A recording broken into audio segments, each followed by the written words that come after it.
নমস্কার, কলকাতা টিভিতে আপনাদের স্বাগত। আমি আশিস চট্টোপাধ্যায়। যে খবর নিয়ে এখন আমরা কথা বলবো তা হচ্ছে সিএজি রিপোর্ট।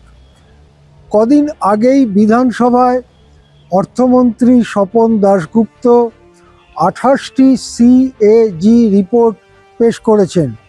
সিএজি অর্থাৎ কন্ট্রোলার অ্যান্ড অডিটর জেনারেল, যাদের কাজই হচ্ছে সরকারের খরচ, সরকারের আয় ইত্যাদির ওপরে নজর রাখা।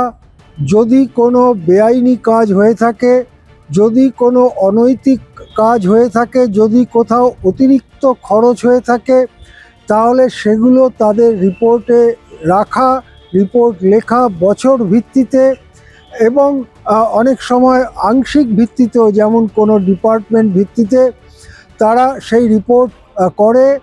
যেটা প্রথা সেটা হচ্ছে এই রিপোর্ট সরকার বিধানসভায় পেশ করে এবং সেই রিপোর্টের ওপরে বিধানসভায় আলোচনা হয়। কিন্তু যেটা দেখা গেছে যে 2020 থেকে 2025 পর্যন্ত সিএজি রিপোর্টগুলো বিধানসভায় পেশ করা হয়নি এবং সেই রিপোর্টগুলো বর্তমানে একসাথে বিধানসভায় পেশ করেছে নতুন বিজেপি সরকার। এবং ইতিমধ্যেই মুখ্যমন্ত্রী সহ অন্য মন্ত্রীরা, অর্থমন্ত্রী রাজ্যের, তারা এমন ইঙ্গিত দিয়েছেন যে বড় সড়ো বেনিয়ম অনিয়ম রয়েছে এই সিএজি রিপোর্টগুলোতে। সিএজি রিপোর্টে ঠিক কি আছে তা এখনও আমাদের কাছে পরিষ্কার না হলেও একটি বিশেষ অধিবেশন ডাকা হয়েছে বিধানসভার, যে অধিবেশনে এটা নিয়ে আলোচনা হবে এবং তখন আমরা স্পষ্ট জানতে পারব যে সরকারের বক্তব্য কী, বা বিগত 5 বছরে কীরকম খরচা হয়েছে, কীরকম আয় হয়েছে এবং তার মধ্যে কোনো বেআইনি কার্যকলাপ, কোনো দুর্নীতিমূলক কার্যকলাপ হয়েছে কিনা। যেটা জানা যাচ্ছে 2020 সাল থেকে এই রিপোর্টগুলোর মধ্যে দুটি অন্তত খুব বড় ঘটনা রয়েছে। একটা হচ্ছে কোভিড লকডাউন যখন হয়েছিল তখন সরকারের পক্ষ থেকে অনেক দায়িত্ব নেওয়া হয়েছিল।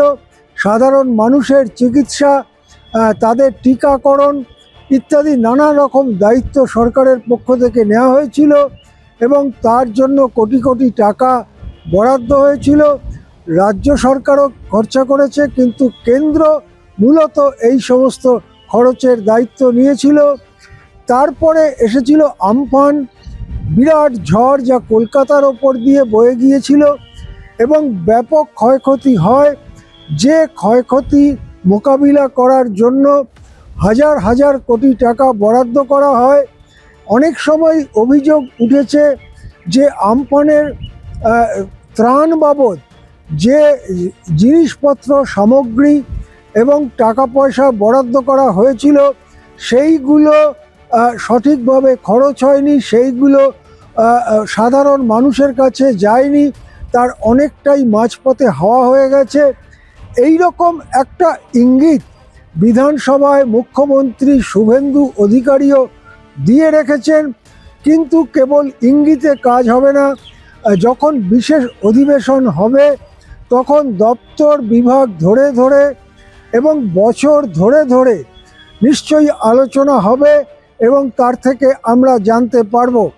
আমরা জানি ইতিমধ্যেই রাজ্যের যে ঋণ, সেই ঋণ 8 লক্ষ কোটি টাকা ছাড়িয়ে গেছে। তার ফলে রাজ্যকে যে ঋণের সুদ দিতে হয় এবং ঋণের যে আসলের অংশ পরিশোধ করতে হয়, সেটা রাজ্য বাজেটের ওপরে একটা বিরাট বোঝা।